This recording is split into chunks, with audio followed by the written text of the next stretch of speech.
Da-da-da-da. Da-da-da-da. Da-da-da-da. Da-da-da. Da-da-da. Ah, Exploring. exploring Unknown. known. Improv, exploring the unknown. Yay.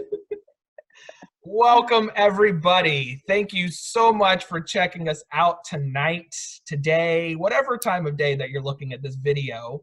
My name is Derby Sale, and I am with Florida 4-H State Headquarters, and I am joined here tonight by the Gainesville Improv Guild. Hey. So if we want to go around and introduce yourselves so everybody knows who's playing tonight. Hey everybody, my name is Jeff Juergens. I'm the director of the Gainesville Improv Guild, and I'm so happy that you're here to join us. I'll pass it on to Darcy. Hi, I'm Darcy. Hi, Darcy. I'm Stephanie. Hey, Stephanie. Oh, So I'm really excited to have Gig here as the first guest for Exploring the Unknown. I am actually part of this group here in Gainesville, and hopefully all throughout right. the series we'll get to join with a lot of other improv groups from across the state of Florida, so you can realize that improv probably does exist somewhere close to you in the state. So I'm going to actually turn it over to Jeff to explain a game. So we're not just here to talk tonight, and you're not just here to listen to us, but we actually want to give you guys a game that you can play either within your house if you have somebody to play with. You might be able to call somebody on the phone and play this game, or if you have some animals at home that you want to play some games with, you might even be able to play with them.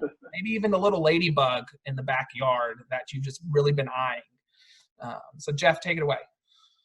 All right, thanks, Derby. So the game that we're going to talk about tonight is called Repetition Poem.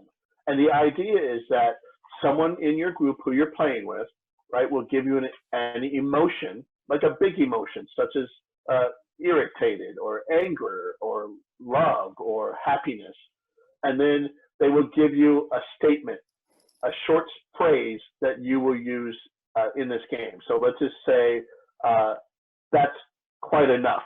So then the idea is that you use the emotion and you set up the short phrase.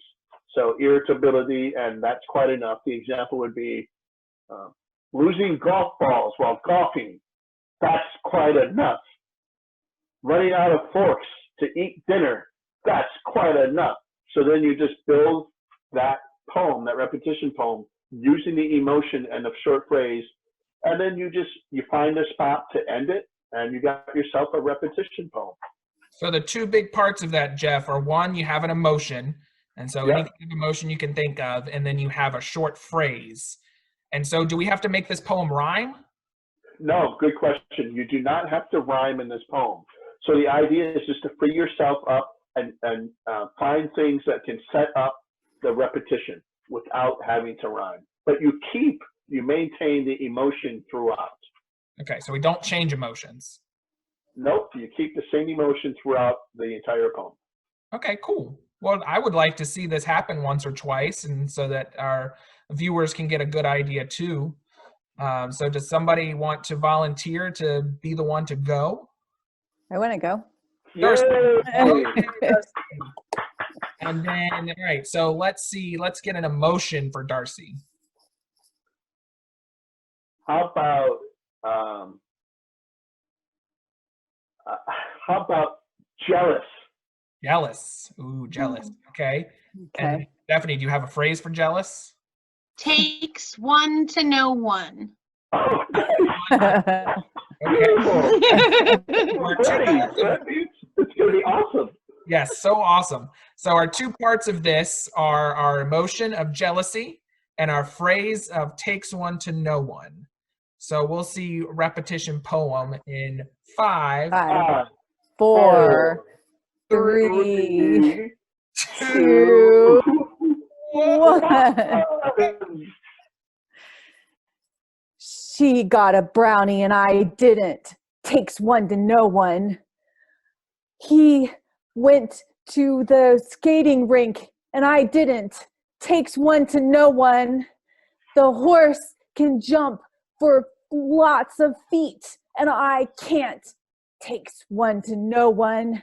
I don't know how to make bread. Takes one to know one. I want to climb the tree, but I can't get up as high as John. Takes one to know one. I have a small little toy car, and Tim has 4. Takes one to know one. I want to go to the store and get one. Takes one to know one. I have never been to the movies. Takes one to know one. I want to go ride in a rodeo. Takes one to know one.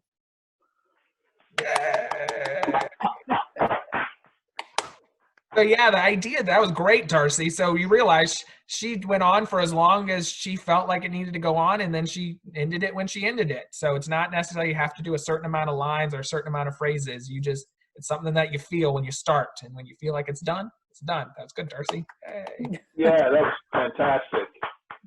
And it doesn't necessarily, every statement doesn't necessarily have to make sense. So you can kind of just have an idea and say it, even if it doesn't make sense when you say it. Yeah. It kind of comes together on its own in the end. Yes, I like that. So it doesn't have to make sense, and it does not have to rhyme. I think those are 2 important things. So Stephanie, you were really excited to go last time. Do you want to go this time? Yeah, buddy. Oh, And the wonderful thing about improv, she couldn't have said no to that. No, I was going to have to say yes. All right. Okay. So we have an emotion. Do we have an emotion for Stephanie? Love. Love. ooh. Okay. So love. And then Jeff, do we have a phrase for love? Yes, I found it in a shopping cart. I found it in a shopping cart. All right.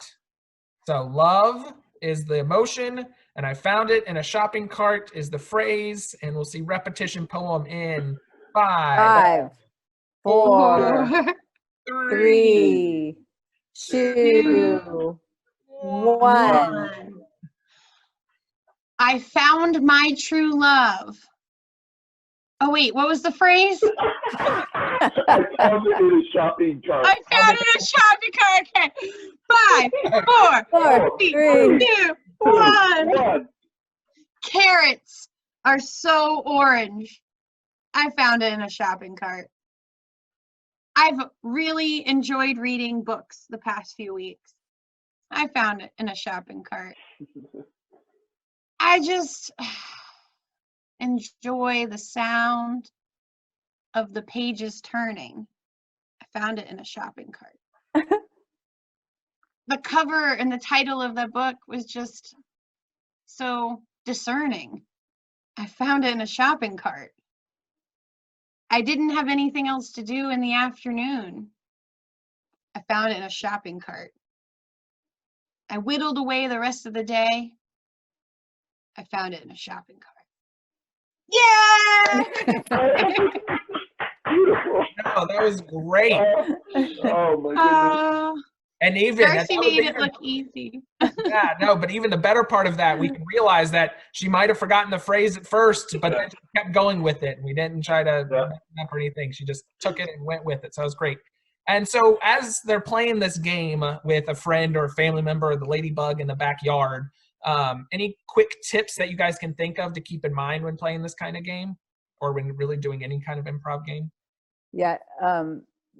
So I would say to hold back from correcting each other or stopping each other in the middle of the game. So just let it go, even if there are mistakes. Yeah, I like that a lot. So just let it go and keep it going. And just play. Like, just have fun with it. Don't think about it. Don't try to make it a certain thing. Just open your mouth and let the candy come out. Just like the Pez, right? Just let the words come out, and then your phrase will save you. Your short phrase is going to save you every time. So it doesn't really matter what you say. Just say something. I like that. So you always have something to go back to with that phrase. No matter what's going on, you got something to come back to with that phrase. So I need everybody to imagine themselves as Pez dispensers and just let it come out. Yeah. Stephanie, do you have any thoughts on that? Just go with the flow. Yeah, just, it's okay to fail. That's the fun part. I think that's when it's funny. I mean, not that I'm trying to fail, but when you get that anxiety and you realize it's not quite going that way that you think it's supposed to, that's where the fun is. So Awesome. just letting yourself feel the fun, feel the fail, Feel the fail. feel the fail. Feel the fail. All right. So thank you again to Gig, to Jeff, Darcy, and Stephanie, the Gainesville Improv Guild, for being here on our first episode of Exploring. Oh, no. Da-da-da-da. Da-da-da. Da-da-da-da. Exploring. Say no. Slow motion pose.